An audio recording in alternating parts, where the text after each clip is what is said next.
स्वागत है। आज हम एक कहानी पर बात कर रहे हैं उत्तर प्रदेश के मेरठ से। जी। ये कहानी है एक 18 साल की लड़की रीना, उसके पिता रमेश जो एक कपड़ों के व्यापारी हैं और माँ कौशल्या की। एक साधारण परिवार लगता है बाहर से तो। हाँ बिल्कुल, पर कहानी की शुरुआत होती है रीना की एक रोज की उलझन से। क्या देखती है वो? वो रोज सुबह नोटिस करती है कि उसकी माँ कौशल्या जब पिता रमेश के कमरे से बाहर आती है अच्छा। तो उसकी हालत बड़ी अजीब होती है। बाल बिखरे हुए, चेहरा एकदम थका हुआ और ठीक से चल भी नहीं पाती। लड़खड़ाती हुई। हाँ, जैसे लड़खड़ा रही हो। ओह। तो ये देखकर रीना हैरान भी है, परेशान भी। उसे समझ नहीं आता कि भाई रात को ऐसा होता क्या है। यहीं से मतलब ये पूरी कहानी खुलना शुरू होती है। बिल्कुल। तो आइए देखते हैं कि क्या हुआ। बिल्कुल, ये जो अवलोकन है ना बेटी का, माँ की ये रोज सुबह की रहस्यमयी हालत, यही कहानी का सेंटर पॉइंट है। हाँ, ये एक तरह से स्टेज सेट करता है एक गहरे पारिवारिक राज के लिए। सही कहा। और ये रोज की बात थी, मतलब रात को करीब 11 बजे पिता आवाज देते थे कौशल्या जी को। हाँ, कि चलो भाई थोड़ा काम है, मेरे कमरे में आके लेट जाओ। अच्छा, और माँ? माँ अक्सर मतलब बहाने बनाती थी, कभी कहती तबीयत ठीक नहीं, कभी कुछ और। लेकिन रमेश दबाव डालकर उन्हें ले ही जाते थे। रीना ये सब देख रही थी, पर उसको पल्ले नहीं पड़ रहा था कि चल क्या रहा है। और माँ का ये टालने वाला रवैया था, वो रीना की उलझन और बढ़ा रहा होगा। बिल्कुल। उसने हिम्मत करके पूछा भी माँ से एक बार कि पापा ऐसा क्या करते हैं रात में जो आपकी ये हालत हो जाती है। तो माँ ने क्या कहा? माँ ने डांट दिया, बोली तुम्हें इस बारे में कुछ पता नहीं है, तुम अपना काम करो, जाओ तैयार हो और कॉलेज जाओ। मतलब सीधा टाल दिया। ये चुप्पी और डांट ये तो शक को और गहरा कर देती है ना। हाँ, तो रीना और परेशान हो गई। उसने स्कूल में अपनी सहेलियों से बात की। अच्छा, दोस्तों को बताया? हाँ, लेकिन उनकी बातें सुनकर वो और कंफ्यूज हो गई। उन्होंने क्या कहा? वो तो मजाक उड़ाने लगी, कहने लगी अरे लगता है तेरे पापा इंग्लिश फिल्मों के शौकीन है। माँ को तगड़े से तोड़ देते होंगे तभी चल नहीं पाती। ये तो बड़ी अजीब बात कही उन्होंने।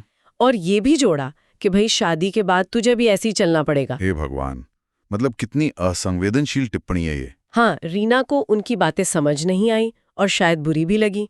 उसने तय किया कि वो खुद ही पता लगाएगी सच क्या है। सही फैसला, क्योंकि ये सहेलियों की बातें तो मतलब बिल्कुल बेतुकी थीं और शायद स्थिति की गंभीरता समझ ही नहीं रही थी वो। और इसी बीच ना कहानी में एक नया किरदार आता है। कौन? एक दिन रीना कॉलेज से घर लौटी तो देखा बाहर एक गाड़ी खड़ी है। अच्छा। और अंदर एक अनजान आदमी, कोई 30-35 साल का होगा, हाँ। माँ के साथ बैठा हंस हंस के बातें कर रहा है। माँ बड़ी खुश लग रही थी। अनजान आदमी?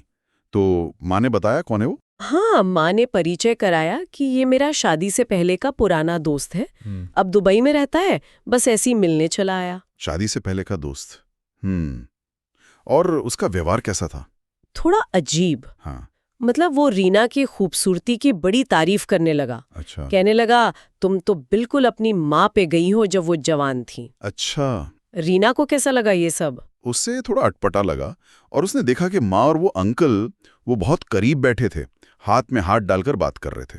ओह, ये दोस्ती से कुछ ज्यादा नहीं लग रहा? हाँ, रीना को भी यही लगा और उसका शक तब और पक्का हो गया जब वो अंकल चले गए। तब क्या हुआ? तब माँ ने रीना को अकेले में बुलाया और कहा देखो इसके बारे में पापा को कुछ मत बताना। क्यों?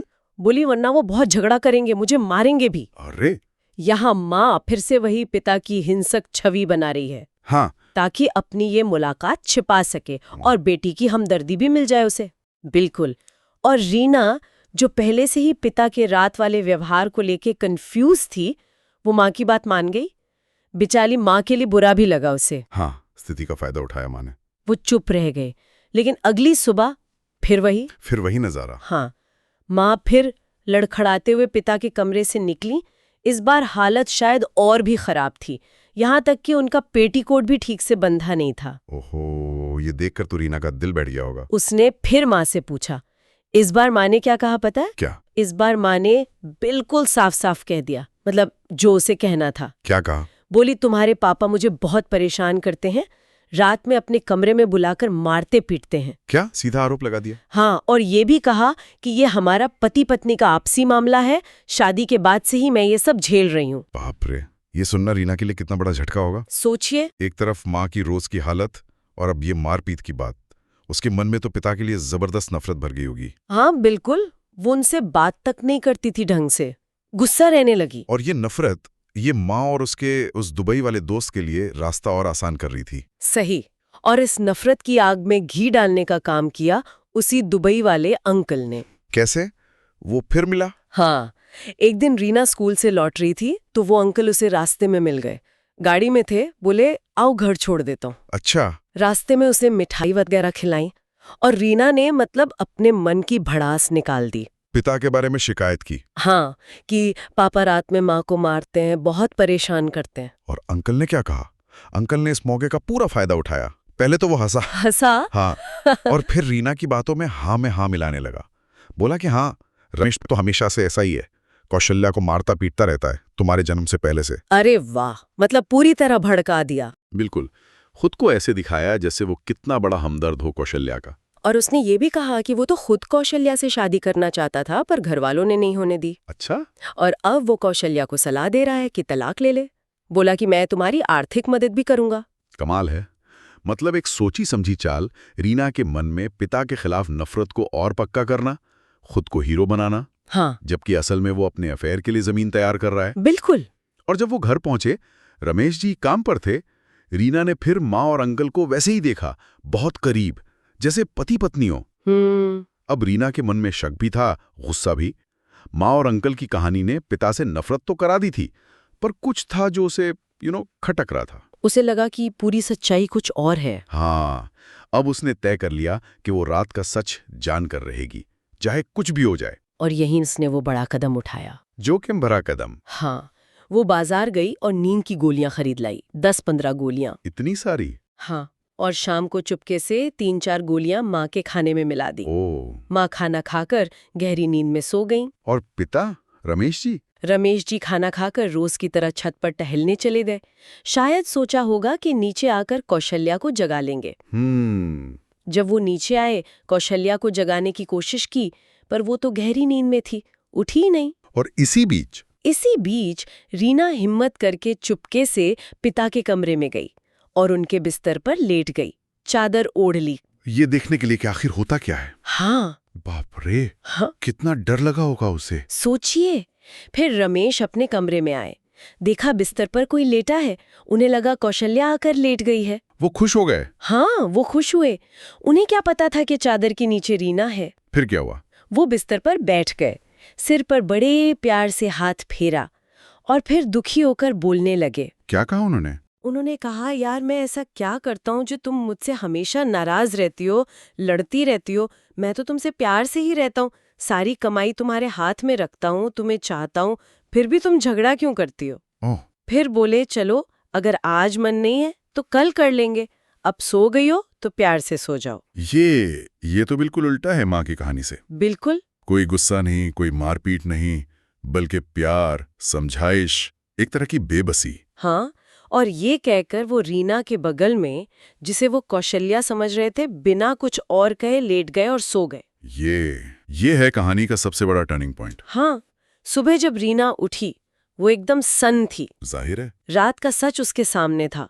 उसके पिता वैसे बिल्कुल नहीं थे जैसा माँ ने बताया था। सारी कहानी झूठी थी, मारपीट के आरोप सब झूठ। अब उसका पूरा शक किस पर गया? माँ पर और उस दुबई वाले अंकल पर। हाँ, उसे समझ आ गया कि उसे धोखा दिया जा रहा था, उसके मन में जहर भरा जा रहा था। ये एहसास कितना भयानक रहा होगा। जिस पिता से वो नफरत करने लगी थी, वो असल में निर्दोष थे। और जिस माँ पर भरोसा किया, वही धोखा दे रही थी, अपनी ही बेटी को इस्तेमाल कर रही थी। अब रीना को पूरी तस्वीर साफ करनी थी, उसे सबूत चाहिए था। तो उसने क्या किया? एक दिन वो स्कूल जाने का बहाना करके घर पर ही रुक गई। अच्छा, जासूसी करने के लिए? हाँ, और दोपहर में जैसा उसे अंदाजा था, वो दुबई वाले अंकल फिर आ गए। और रीना ने छिपकर देखा? हाँ, छिपकर उनकी और माँ की बातें सुनने लगी। और उसने क्या सुना? जो उसने सुना, उससे तो मतलब उसके पैरों तले जमीन खिसक गई। ऐसा क्या सुन लिया? अंकल माँ पर दबाव डाल रहे थे कि जल्दी तलाक लो। और माँ उन्हें यकीन दिला रही थी कि चिंता मत करो, मैंने सब इंतजाम कर लिया है। क्या इंतजाम?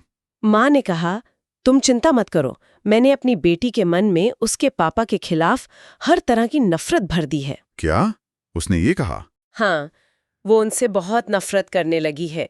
मैं जल्द ही उसे समझाकर तलाक ले लूंगी, फिर तुम हमारे साथ आ जाना, हम शादी कर लेंगे और तीनों आराम से रहेंगे। हे भगवान, ये सुनना कि माँ ने जानबूझकर एक प्लान के तहत उसके मन में पिता के लिए नफरत भरी, ये तो शायद सबसे बड़ा विश्वासघात है। हाँ, ये रीना के लिए सबसे दर्दनाक बात थी। माँ ने सिर्फ पति को नहीं, अपनी बेटी की भावनाओं, उसके भरोसे, सबको इस्तेमाल किया। और इसके बाद रीना ने उन्हें गले मिलते हुए और मतलब काफी अंतरंग होते हुए भी देखा। ओह, ये देखकर वो बर्दाश्त नहीं कर पाई, अपने कमरे में भाग गई, पूरी तरह टूट चुकी थी। इस खुलासे के बाद तो चुप रहना नामुमकिन था, अब आमना सामना होना ही था। हाँ, थोड़ी देर बाद उसने हिम्मत जुटाई, वापस गई और दरवाजा खटखटाया। माँ और अंकल सकपका गए होंगे। हाँ, वो संभल कर बैठ गए। अंकल ने फिर वही बात शुरू कर दी कि रीना तुम अपनी माँ का साथ दो, तलाक करवाओ। लेकिन अब तो रीना सब जानती थी। हाँ, वो गुस्से में फट पड़ी, अंकल को खूब सुनाया, कहा निकल जाओ मेरे घर से और दोबारा यहाँ नजर मत आना, वरना मैं पापा को सब बता दूंगी। अंकल भाग गया होगा फिर तो। हाँ, वो चुपचाप निकल गया। और फिर रीना और माँ। फिर रीना ने माँ से सवाल किया, मैंने सब देख लिया है, सब सुन लिया है, आपने ऐसा क्यों किया?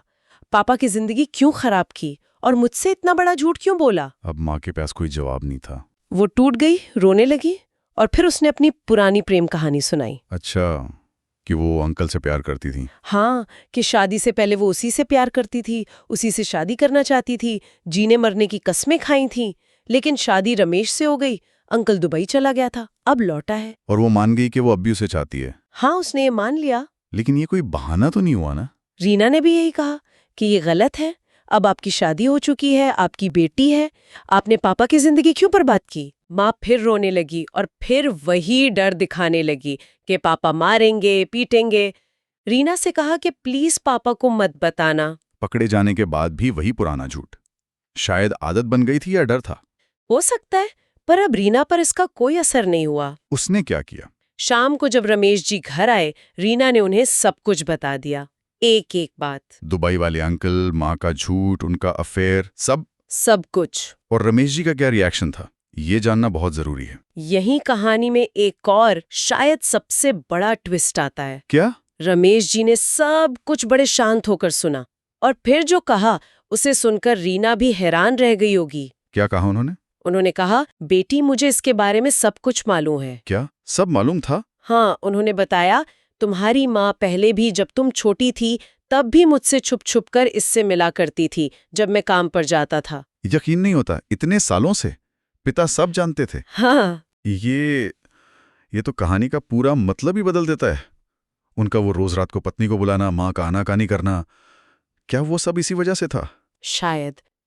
रमेश जी ने आगे कहा, मैंने हमेशा ऐसे माफ कर दिया, सोचा कि घर न टूटे, झगड़े ना हो, तुम्हारी खातिर मैं चुप रहा। मुझे उम्मीद थी कि तुम बड़ी हो गई हो तो अब ये सुधर जाएगी, लेकिन ये नहीं मानती। पिता का ये कबूलनामा ये कई सवाल खड़े करता है।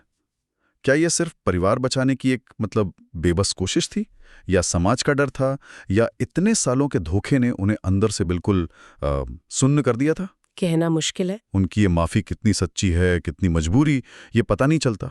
जब कौशल्या ने अपने पति के मुंह से ये सब सुना कि वो सब जानते हैं, तो वो बहुत शर्मिंदा हुई। होनी भी चाहिए थे। वो पति और बेटी दोनों के पैरों में गिरकर माफी मांगने लगी, वादा किया कि अब ऐसा कभी नहीं होगा, वो सुधर जाएगी, हमेशा रमेश के साथ रहेगी। और रमेश जी, उन्होंने क्या किया? उन्होंने एक बार फिर उसे माफ कर दिया। फिर से? हाँ, कहा, मैंने तुम्हारी माँ को पहले भी माफ किया है, आज भी कर रहा हूँ, लेकिन ये आखिरी बार होना चाहिए। और श्रोत कहता है कि इसके बाद परिवार फिर से एक साथ रहने लगा और खुशहाल जीवन व्याप्त करने लगते हैं। ये कहानी वाकई रिश्तों की जटिलताओं, धोखे के असर और सच सामने आने के बाद जो मुश्किल फैसले लेने पड़ते हैं, उसका एक बहुत गहरा उदाहरण है। हाँ, बेटी का सच तक पहुंचना, उसका दर्द, माँ का वो दोहरा जीवन और पिता का वो सब कुछ जानना और फिर भी माफ कर देना, ये चीजें कहानी को बहुत पेचीदा बना देती हैं। पिता की ये सहनशीलता, ये माफी, ये अपने आप में एक बड़ा सवाल है। तो हमने क्या देखा आज? एक बेटी जिसने अपनी माँ के अजीब व्यवहार के पीछे का सच जानना चाहा और एक बहुत बड़े धोखे का पर्दाफाश किया। हाँ, और कहानी का अंत होता है माफी पर, सुलह की एक कोशिश पर। स्रोत के मुताबिक इसे बताने का मकसद जागरूकता फैलाना था, ताकि ऐसी घटनाओं से सबक लिया जा सके।